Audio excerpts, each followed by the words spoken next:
Good morning बच्चों। GT academy पे आपका स्वागत है। आज मैं पोएट्री सेक्शन का लेसन 2 जिसका नाम है सॉन्ग ऑफ माई सेल्फ। क्या नाम है? सॉन्ग ऑफ माई सेल्फ। इससे संबंधित ऑब्जेक्टिव को आज हम करेंगे। साथ ही इसमें हम तो इसके जो राइटर हैं वाल्ट विथमैन, इसके बारे में भी हम कुछ जानने का प्रयास करेंगे। तो आज पोएट्री सेक्शन का ये दूसरा चैप्टर है जिसका नाम है सॉन्ग ऑफ माई सेल्फ। सॉन्ग ऑफ माई सेल्फ। सॉन्ग ऑफ माई सेल्फ। ये सॉन्ग ऑफ माई सेल्फ के ही राइटर हैं। ये क्या है? ये वाल्ट विथमैन। ठीक है, कौन है? वाल्ट विथमैन है। अब देखिए about the poem, about the poet लिखिए इसको, अबाउट द पोएट। सबसे पहले हम इसके राइटर या कंपोजर के बारे में जानेंगे। ठीक है, तो इस चैप्टर का राइटर जिसका नाम है वाल्ट विथमैन। ठीक है, इनका जन्म 1819 में हुआ था। कब इनका जन्म हुआ था? 1819 में। और इनकी मृत्यु हो गई थी 1892 में। ठीक है, इनका डेथ हो गया था। आगे देखिए, द पीपुल्स पोएट। इस ये जो थे वाल्ट विथमैन को पीपुल्स पोएट के नाम से भी जाना जाता था। लोगों का कवि किसे कहा जाता था?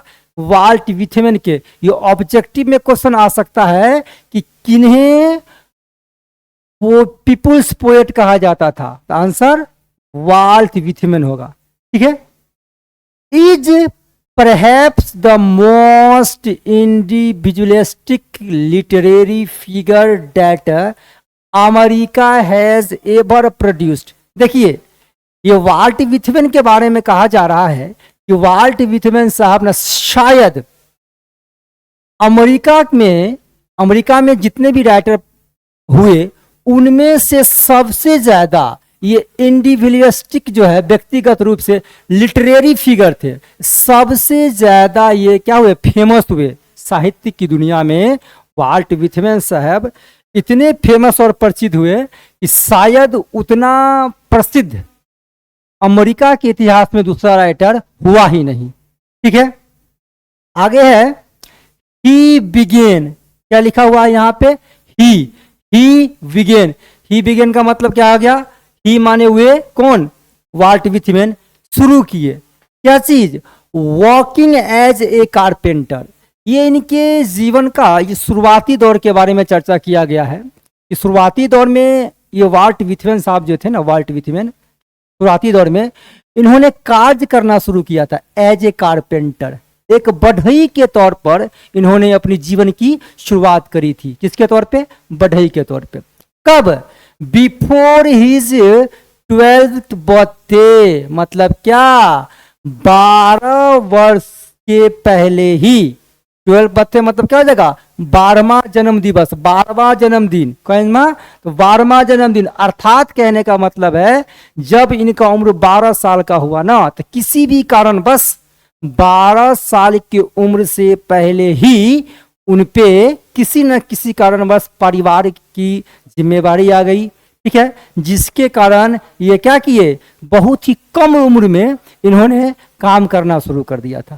ठीक है, ही आल्सो वर्क एज। देखिए, ही आल्सो मतलब भी, वर्क माने काम किए, as a printer.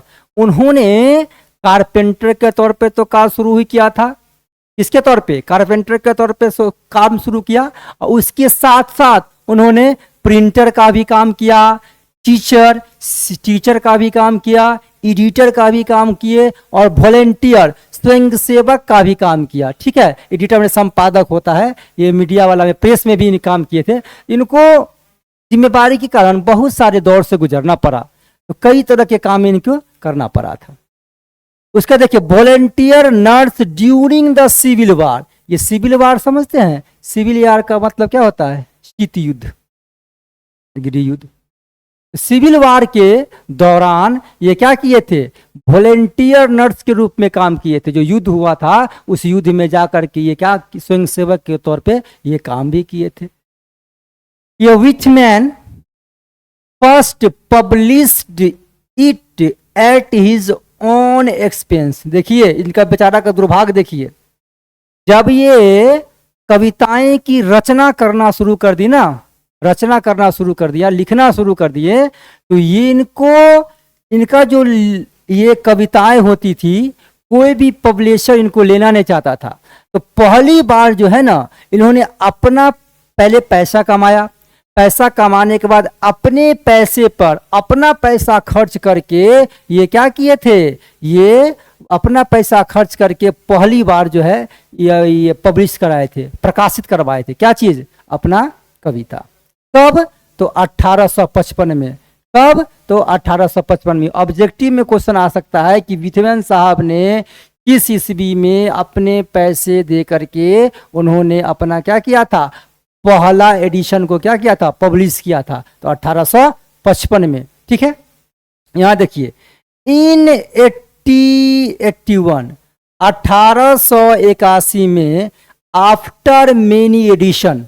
After many edition का मतलब क्या था, आफ्टर मतलब बाद में, मेनी माने बहुत सारे, एडिशन माने संस्करण, बहुत बाद में जाके बहुत सारे संस्करण। Leaves of grass finally found a publisher willing to print it unsigned.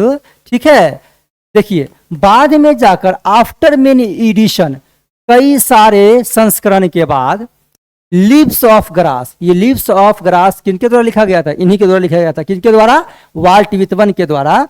तो फाउंड ए पब्लिशर, बहुत सारे संस्करण के बाद इनको क्या मिला, एक पब्लिशर मिला। ठीक है, एक पब्लिशर मिला, प्रकाशक मिला। विलिंग टू प्रिंट, उन्होंने इच्छा जताई, टू प्रिंट छापने का, इट अनसेंसर्ड, इनको बिना कोई संशोधित किए छापने पर क्या हो गए, वो तैयार हो गया। ठीक, it was only after his death, यहां ध्यान दीजिए, it was only, it was यह था, ओनली आफ्टर हिज डेथ, ये जो हुआ ना इनके मृत्यु के बाद, that he could win appreciation. देखिए इनका दुर्भाग्य था, जब तक ये जीवित रहे बहुत जद्दोजहद करना पड़ा। जब इनकी मृत्यु हो जाती है ना, तो मृत्यु होने के बाद जो इन्होंने कई सारी रचनाएं लिखी, उन रचनाओं को एप्रिसिएट किया गया। एप्रिसिएट माने प्रशंसा किया गया, उसको जो है क्या है, प्रसिद्धि मिली। कब, उनकी मृत्यु होने के बाद। आगे देखिए, इन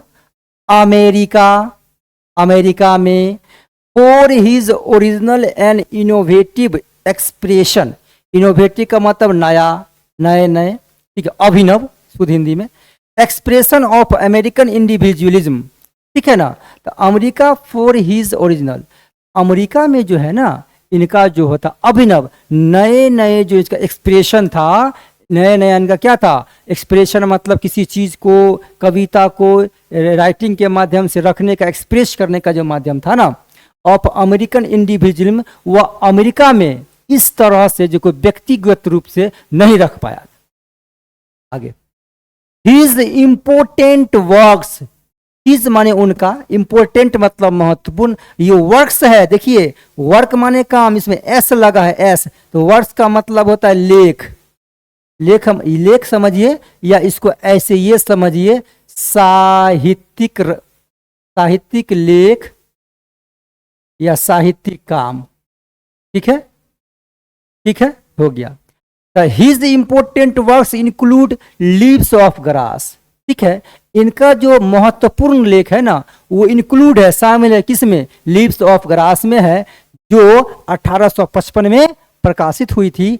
एंड ड्रम टैप्स, ये ड्रम टैप्स कब प्रकाशित हुआ था, कब हुआ था, यहां देखिए ड्रम टैप्स कब प्रकाशित हुआ था, तो 1866 में। आपको ऑब्जेक्टिव पूछ सकता है कि ड्रम टैप्स का प्रकाशन कब हुआ था, तो 1866 में। लीव्स ऑफ ग्रास का प्रकाशन कब हुआ था, 1855 में हुआ था।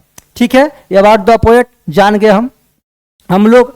अब किस चैप्टर से सॉन्ग ऑफ माई सेल्फ से जितने भी ऑब्जेक्टिव बन पड़ा या ऑब्जेक्टिव क्वेश्चन बना है, हम लोग उस ऑब्जेक्टिव क्वेश्चन को बारी बारी से हल करने की कोशिश करेंगे। ठीक है, आगे देखिए क्वेश्चन है, पहला क्वेश्चन देखिए, nature without check which original, ये लाइन के बारे में दिया गया ओरिजिनल, तो यहाँ human beings, birds, energy, spare, क्या हो जाएगा, एनर्जी हो जाएगा। आगे देखिए, leaves of grass was published, अभी ही पीछे हम लोग पढ़े हैं अबाउट द पोएट में पढ़े हैं ना कि leaves of grass was published in, मतलब लीव्स ऑफ ग्रास जो है कब प्रकाशित हुआ था, 1855 में। कब प्रकाशित हुआ था, 1855 में प्रकाशित हुआ था। ठीक है, नेक्स्ट क्वेश्चन देखिए हम लोग, अगला क्वेश्चन पर ध्यान दें। अगला क्वेश्चन है कि who is the speaker in the poem, ये जो पोयम है कौन सा पोयम, हम कौन सा पोयम पर चर्चा कर रहे हैं, सॉन्ग ऑफ माई सेल्फ, किस पर चर्चा कर रहे हैं, सॉन्ग ऑफ माई सेल्फ, किस पे, सॉन्ग ऑफ माई सेल्फ। यहां देखिए who is the speaker, speaker कौन है, ठीक है, इन द पोयम, इस पोयम में स्पीकर वक्ता कौन है, तो कौन पोयम, सॉन्ग ऑफ माई सेल्फ, है ना, सॉन्ग ऑफ माई सेल्फ यहां भी लिखा हुआ है। ठीक है, तो सॉन्ग ऑफ माई सेल्फ नामक पोयम के में स्पीकर कौन है, स्पीकर कौन है, ए बॉय, यहां देखिए a boy, a girl, the poet himself and old man. यहां पर पोएट हिमसेल्फ मतलब हो जाएगा क्या, कवि खुद, पोएट हिमसेल्फ का मतलब क्या हो जाएगा, कवि खुद, कवि खुद इसके क्या है, स्पीकर है, किसमें, सॉन्ग ऑफ माई सेल्फ में। ठीक है, आगे देखिए अगला क्वेश्चन है, volt, WALTH, volt Whitman was oh या एन, तो वाल्ट विथमैन थे, क्या थे, इंडियन पोएट थे, अमेरिकन पोएट थे, ब्रिटिश पोएट थे और रशियन पोएट थे। इसमें आंसर आपका क्या हो जाएगा, ये अमेरिकन पोएट थे। Walt Whitman was an American poet. ठीक है, आगे देखिए अगला क्वेश्चन देखिए, हु कंपोज्ड, ये कंपोज्ड है ना, कंपोज का मतलब होता है रचना करना, कंपोज का मतलब क्या होता है, रचना करना। ठीक है, तो who composed Leaves of Grass, मतलब लीव्स ऑफ ग्रास की रचना किसने किया था, आंसर देखिए T.S. Eliot, John Keats, Walt Whitman और क्या है, रॉबर्ट ब्रूक, इसमें हो जाएगा वाल्ट विथमैन। अच्छा, पीछे वाल्ट विथमैन का थोड़ा देखिए तो स्पेलिंग संबंधित कुछ प्रॉब्लम, WALT हो जाएगा, यहाँ पर एरर है। ठीक है, में एरर था तो वही देख रहे थे। ठीक है, WALT। चलिए आगे देखिए, इसका आंसर हो चुका है वाल्ट विथमैन। आगे देखिए, the line I now 37 year old, देखिए मैंने पहले ही बार कई बार मैं आपको बताता हूं कि लाइन जो क्वेश्चन सेटर डालता है प्रश्न में, एग्जाम में, तो उनके डालने के पीछे एक ही मकसद होता है कि परीक्षार्थी किताब को कितना जो है गहराई से अध्ययन किया है। ये लाइन हालांकि मैंने कुछ डाल दिया है, कुछ लाइन जो पूछा जाता है डाल दिया गया है, फिर भी ये सब वही परीक्षार्थी ठीक से आंसर कर पाएंगे जिन्होंने लाइन बाय लाइन स्टडी किया है। ये लाइन कहाँ से लिया गया, देखिए, the line I now 37 year old, अब मैं 37 साल का हो गया हूं, इन परफेक्ट हेल्थ, और अभी भी मेरा जो स्वास्थ्य है ना परफेक्ट है, बिंग हैज बीन टेकन, यह कहां से लिया गया है, ये लिया गया कहां से, सॉन्ग ऑफ माई सेल्फ से लिया गया है। ठीक है, देखिए Walt Whitman has written the poem, देखिए वो रिटन भी दे देगा और कंपोज भी दे देगा, दोनों का मतलब वही हो जाएगा। रिटन में लिखना है तो कंपोज माने रचना करना होता है, इसका हो जाएगा क्या चीज, सॉन्ग ऑफ माई सेल्फ हो जाएगा। आगे देखिए, वाल्ट विथमैन इज ईयर ओल्ड, अभी जिस समय की चर्चा है उस समय की बात है कि वाल्ट विथमैन का उम्र कितना था, 37 साल का था, ABCD, ये कितने साल का था, 37 साल के थे ये। ठीक है, आगे देखिए, आगे है, आगे क्वेश्चन पर हम ध्यान देंगे, नेक्स्ट क्वेश्चन पर, कि hoping to cease no till death is a line from line from hoping to cease not till death, और मैं ये ऐसा आशा करता हूं कि मृत्यु तक जो है मृत्यु तक ये जब्त नहीं हो। मतलब शरीर के बारे में वाल्ट विथमैन कहते हैं कि मैं ऐसी आशा करता हूं कि जब मैं मृत्यु सज्जा पे जाऊं, जब मैं मरूं ना, मेरा शरीर जो है इसी कंडीशन में रहे। ये लाइन कहां से लिया गया है? ये लाइन लिया गया है सॉन्ग ऑफ माई सेल्फ से लिया गया है। ठीक है, टू टेस्ट लव, ये आई होगा, ये मिसप्रिंट है, आई डू नॉट गो। ठीक है, आगे देखिए, अगला क्वेश्चन है I celebrate myself and sing myself written by, ये किसके द्वारा? ये लाइन जो है I celebrate myself and sing myself, ये जो है लाइन ये किसके द्वारा लिखा गया है? इसके राइटर का नाम क्या है? वाल्ट विथमैन। वाल्ट विथमैन के द्वारा लिखा गया। ठीक है, किसके द्वारा? वाल्ट विथमैन के द्वारा लिखा गया। ठीक है, नेक्स्ट क्वेश्चन की ओर चले हम लोग। नेक्स्ट अगला क्वेश्चन देखिए, अगला क्वेश्चन में क्या है? अगला क्वेश्चन है in the poem song of माई सेल्फ, ठीक है, the poet for himself, song of माई सेल्फ नामक कविता में कवि, ठीक है, the poet dash for himself, अपने लिए क्या करते हैं? अपने लिए क्या करते हैं? ऑप्शन के थ्रू जाइए तो अपन क्या होगा यहाँ पर? लाफ, हंसते हैं, क्राइज, चिल्लाते हैं, सिंग्स, गाते हैं, और नॉन ऑफ दीज, यहाँ पर हो जाएगा सिंग्स होगा। सिंग्स का मतलब क्या होता है? सिंग्स मतलब गाना हो जाएगा। ठीक ना, आगे देखिए, and what I assume you shell assume, मैं जो सोचता हूं, मैं जो मानता हूं, वो आप भी मानो। ये लाइन कहां से उद्धृत किया गया है, कहां से लिया गया है? तो सॉन्ग ऑफ माई सेल्फ से लिया गया है। ठीक है, ऑप्शन नंबर आपका ए हो जाएगा, सॉन्ग ऑफ माई सेल्फ। नेक्स्ट क्वेश्चन की ओर हम देखते हैं, इन हैमोर फॉर गुड और बैड, देखिए जहां पे आपको दिख जाए ना is written by, taken by, तो ये समझ जाइए कि ये कविता रिटन बाय मतलब लिखा गया है। ये किसने लिखा है? चार ऑप्शन में आपको दिया हुआ है, चार राइटर का नाम दिया हुआ है, चार राइटर में से आपका एक आंसर है। किसी ये जो लाइन है ना, I am born for good और बैड, ये किसके द्वारा लिखा गया है? तो वाल्ट विथमैन, ऑप्शन नंबर सी। आगे देखिए, आगे है dash works include leaves of Grass and Drum taps. यहां देखिए डैश वर्क्स, ये वर्क है तो वर्क में एस लगा है, वर्क्स, ये वर्क्स का मतलब हो जाता है हिंदी में साहित्यिक लेख, साहित्यिक रचनाएं। ठीक है ना, शामिल है कौन? Leaves of Grass and Drum taps, तो ये जो लेख है, रचनाएं हैं, शामिल हैं। ठीक है ना, इसमें राइटर का नाम देखिए तो किसमें?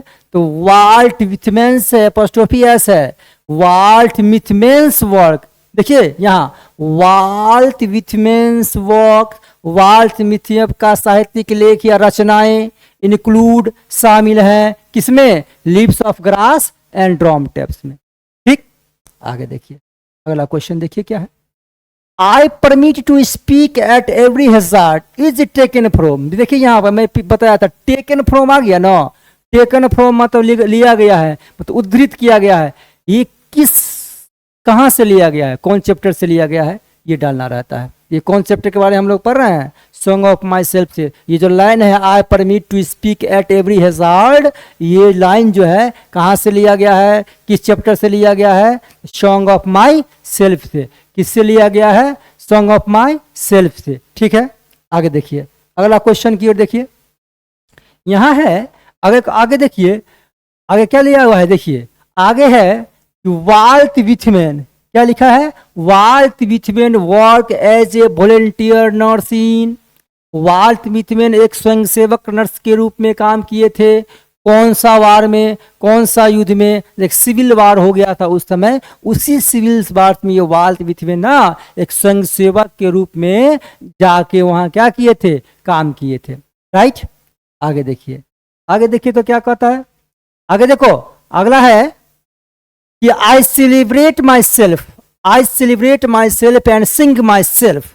ये इज फ्रॉम मिल गया ना, इज फ्रॉम ये कहां से लिया गया है? अभी हम लोग क्या पढ़ रहे हैं? सॉन्ग ऑफ माई सेल्फ से लिया गया है।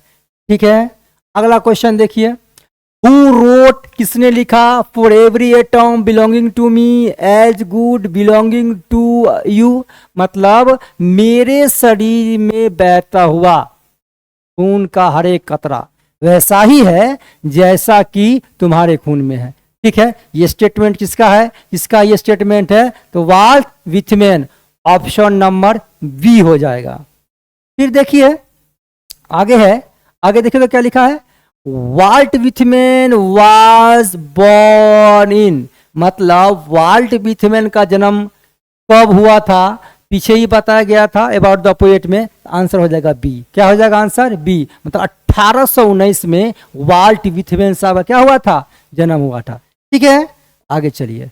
अगला क्वेश्चन है, सॉन्ग ऑफ माई सेल्फ इज कंपोज्ड बाय, देखिए इसमें राइटर का नाम पूछ रहा है, मतलब सॉन्ग ऑफ माई सेल्फ, सॉन्ग ऑफ माई सेल्फ वाज कंपोज्ड बाय, अर्थात सॉन्ग ऑफ माई सेल्फ जो है रचना किया गया है, किसके द्वारा किया गया है? आंसर क्या दिया है? वाल्टर डेला मेयर के द्वारा। किसके द्वारा? वाल्टर डेला मेयर के द्वारा इसकी रचना की गई है। फिर आगे देखिए, who is known as the people's poet, देखिए पीपुल्स पोएट, इसकी चर्चा अबाउट द पोएट में भी हम बताए हैं आपको। ठीक है, the people's poet, people's poet का मतलब होता है लोगों का कवि। तो पीपुल्स पोएट के नाम से किन्हें याद किया जाता है? तो वाल्ट विथमैन को याद किया जाता है। आगे देखिए, हु सेज, हु सेज कौन कहते हैं?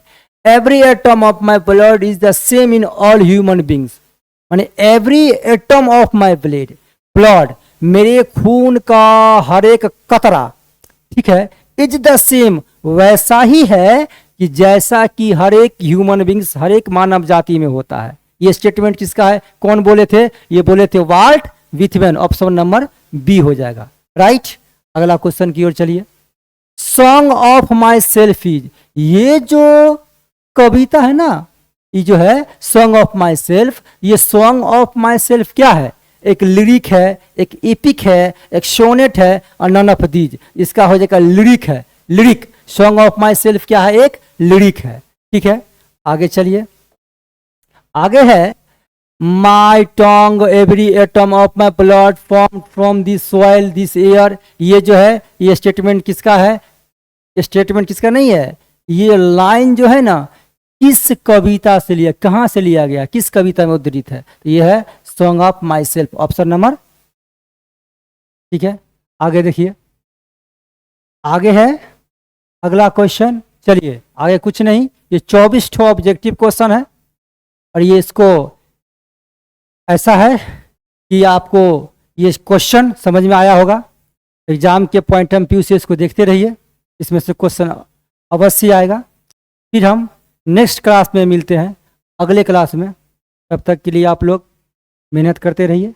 बाय।